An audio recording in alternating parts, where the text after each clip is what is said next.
Hello बच्चों, कैसे हो आप? गुड मॉर्निंग, सत श्री अकाल। और उम्मीद करती हूँ कि आप सब अच्छे होंगे। सभी अपनी मौज मस्ती में हैं। आजकल बारिश भी हो रही है, खूब अच्छा मौसम है, आनंद उठाया जा रहा है। और स्कूल भी कुछ खुल गए हैं, कुछ खुलने वाले हैं, तो स्कूल की भी तैयारी हो रही है। तो आज मैं आपके लिए जो टॉपिक लेकर आई हूँ वो भी कुछ एक सामान्य है, कॉमन है, लेकिन उस कॉमन टॉपिक में भी एक कोई ना कोई ऐसी बात होती है जो फोकस करने वाली होती है। मैं हमेशा बहुत कॉमन टॉपिक लेकर आती हूँ और कॉमन टॉपिक की तरफ आपका ध्यान खींचना चाहती हूँ, क्योंकि अक्सर ऐसा होता है कि हम छोटी छोटी बातों को इग्नोर कर देते हैं और वही छोटी छोटी बातें हमारे जीवन का आधार होती हैं। ये इस बात का हमेशा ध्यान रखना कि छोटी छोटी मगर काम की बातें होती हैं। तो आज मैं आपके लिए एक और छोटी सी बात ये लेकर आई हूँ कि आप जब भी पढ़ें, बैठें पढ़ने के लिए, तो कोई जो भी छोटा सा टॉपिक है ना, जिसके लिए आपको लगता है कि तो बहुत इजी है, ये तो मैं ऐसे ही कर लूँगा या कर लूँगी, तो बल्कि उसी पर ज़्यादा फोकस दो, ताकि उसमें अगर आपको पहले से टॉपिक वो आता है तो उसको थोड़ी सी एक नज़र मार लो। हो सकता है कोई ऐसा पॉइंट हो जो आप छोड़ रहे हो या मिस कर रहे हो, तो एक बार रीडिंग करने से वो क्लियर हो जाए। जब हम रीडिंग करते हैं ना, तब हमें लगता है हो मैं तो ये समझ रहा था, ये तो मुझे आता है, पर ये तो उसमें तो मुझे बिल्कुल भी नहीं आ रहा। तो ऐसा होता है क्योंकि मैं अपना अनुभव बता रही हूँ ना, इसलिए ये छोटी छोटी बातों को इग्नोर मत किया करो। आपके लिए ये छोटी छोटी बातें आपके कदम को स्ट्रॉन्ग बनाती हैं, आपके मार्क्स स्ट्रॉन्ग बनाती हैं, आपकी विल पावर को भी स्ट्रॉन्ग बनाती, क्योंकि हमारा आधार जब मजबूत होगा तो हम मजबूती से पाँव रख पाएंगे ना। बस यही बात होती है शिक्षा में भी। शिक्षा में जब हमारा आधार अच्छा होगा तो हम उतनी ही ऊंचाई को हम नाप सकते हैं। जब तक हमारा पैर डगमगाया होगा तो हम ऊंचे उड़ नहीं सकते। ये छोटी सी बात हमेशा ध्यान में रखो। अब जैसे मैं आपको जो भी टॉपिक लेकर आती हूँ, जैसे उपसर्ग हो गया, प्रत्यय हो गया, मूल शब्द हैं, ये समास है या अलंकार हैं, आप उस पर जरूर मनन किया करो। आपको एक फ्री की क्लास मिल रही है, आपको मैं ट्यूशन की बात नहीं कर रही हूँ, मैं ऑनलाइन सिर्फ आपसे रूबरू होकर आपसे बात कर रही हूँ। आप अपनी प्रॉब्लम बताया करो कि आपको क्या नहीं समझ आया और कितना नहीं समझ आया। चाहे आप 20 बार भी पूछो, मैं 20 बार भी आपका आंसर दूंगी, लेकिन आप पूछा तो करो। क्योंकि छोटी छोटी बातें, जैसे अलंकार ले लो, है ना, अलंकार में देखने में लगता है वो उपमा तो हमें आता है, अनुप्रास तो हमें आता है, लेकिन जब हम प्रॉपर वे में करने लगते हैं, उसे सॉल्व करने लगते हैं, तो हम अटक जाते हैं। और यही एक तरीका होता है अपने आप को जज करने का कि हमें कितना समझ आया और कितना नहीं समझ आया। जब आप कॉपी पेन लेकर बैठोगे ना, कोई सॉल्व करो कोई भी क्वेश्चन, उस समय जहाँ पे आप अटकते हो उस पॉइंट को नोट कर लो, और जब भी आपको कोई टीचर मिले आपके सामने, आप उनसे पूछो कि ये ऐसे कैसे होगा, तो तब आपको जब आंसर मिलेगा तो वो आंसर हमेशा के लिए आपके दिमाग में अंकित हो जाएगा। ये छोटी छोटी बातें हैं। ये ज़रूरी नहीं कि मैं हिंदी की ही बात कर रही हूँ, Hindi, Sanskrit, English, maths, science, किसी भी सब्जेक्ट में आप अगर सरसरी नज़र दोगे तो कई बार कोई चीज़ लगती है हो ये तो बहुत ईजी है, तो मुझे आता है, आप इग्नोर करके साइड में करते चले जाते हो। लेकिन नहीं, जो ईजी है बल्कि उसको और पक्का कर लो, ताकि उसमें नंबर फुल में मिल जाए।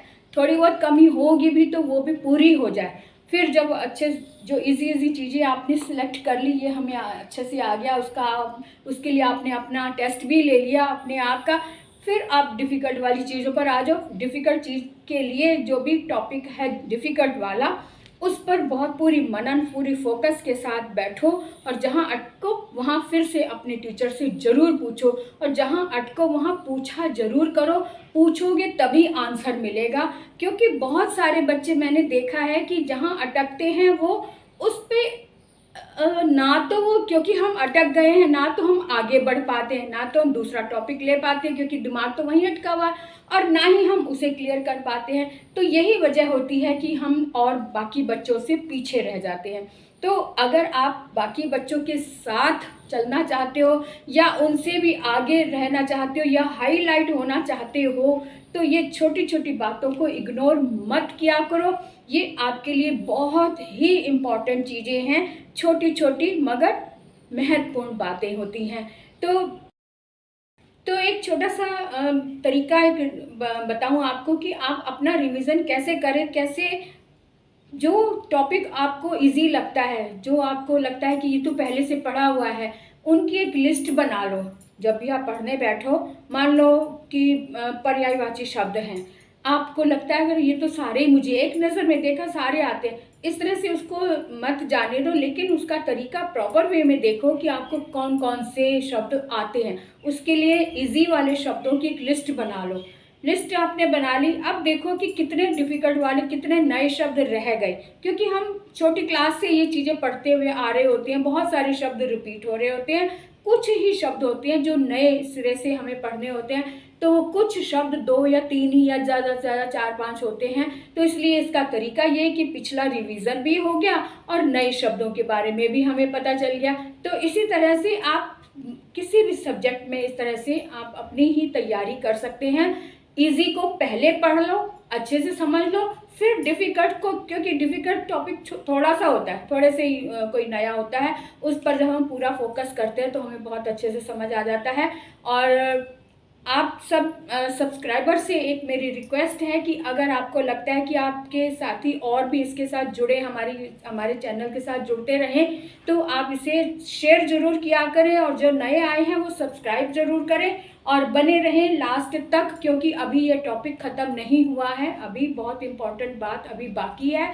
तो चले बने रहिए कि आप मुझसे पूछ सकते हैं किसी भी क्लास का, 12th तक की कोई भी क्लास आ जाए। और इसके अलावा जो कंपटीशन में बैठने वाले बच्चे हैं वो भी अपने किसी भी टॉपिक का, जो भी हिंदी में या संस्कृत में टॉपिक है, आपको डिफ़िकल्ट लग रहा है, आप मुझसे पूछें।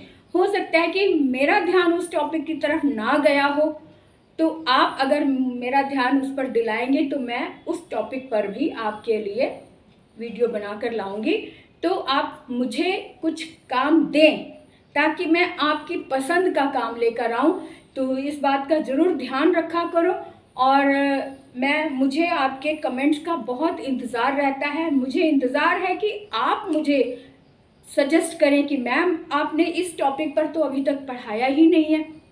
जैसे कि एग्जांपल दे दो कि अभी तक पीछे जब एग्ज़ाम हो रहे थे बोर्ड के, तो एक 12th क्लास के एक बच्चे ने मुझसे कहा कि मैम आपने सूचना प्रौद्योगिकी और हिंदी के बारे में अभी तक नहीं पढ़ाया है, आप उसके बारे में क्लियर कर दो। तो उसने कहा, मुझे लगा हाँ सच में मैंने नहीं इस पर पढ़ाया। तो तब मैंने उसके कहने पर उस पर ये टॉपिक बनाया और वो टॉपिक बहुत पसंद आ रहा है। सभी बच्चे अभी तक भी उस पर कमेंट कर रहे हैं, अभी तक उसे देख रहे हैं, सुन रहे हैं।